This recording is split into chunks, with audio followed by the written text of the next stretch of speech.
In this video, I'm going to show you how to remove AnyDesk from your Windows computer step by step, including the extra cleanup steps most people miss. If you want to fully uninstall AnyDesk, clear leftover files, and make sure it's gone properly, this guide will walk you through the entire process in a simple way. And if this tutorial helps you out, make sure to hit like and subscribe for more easy tech guides just like this. Let's get started.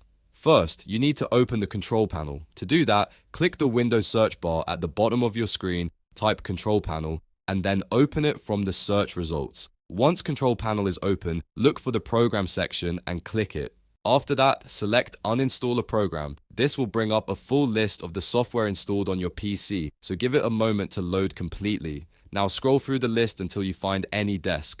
When you see it, click on it once to highlight it. With AnyDesk selected, click Uninstall at the top of the window. If Windows asks you to confirm the action, click Yes or Uninstall to continue. Now wait while the uninstall process runs. Depending on your system, this may take a few moments. Once the uninstall is finished, don't stop there, because AnyDesk can leave behind leftover folders on your computer. To fully clean it up, press Windows + R on your keyboard to open the Run dialog box. In the box, type %A, ppdata%, and then press Enter. This opens your AppData folder.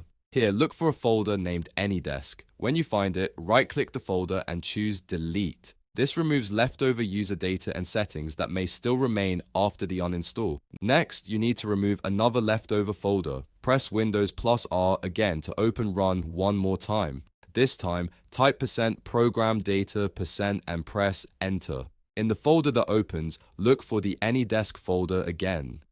Once you find it, right-click it and select Delete. This step helps remove shared program data that may have been stored on your computer. After that, the final step is to restart your computer. Before you do, save any open work so you don't lose anything. Then restart your PC so all changes can fully take effect and AnyDesk is completely removed from your system. And that's it. You've now uninstalled AnyDesk and deleted the leftover folders to clean up your computer properly. If this tutorial was helpful, please give it a thumbs up and subscribe for more Windows tips, software removal guides, and easy how-to videos.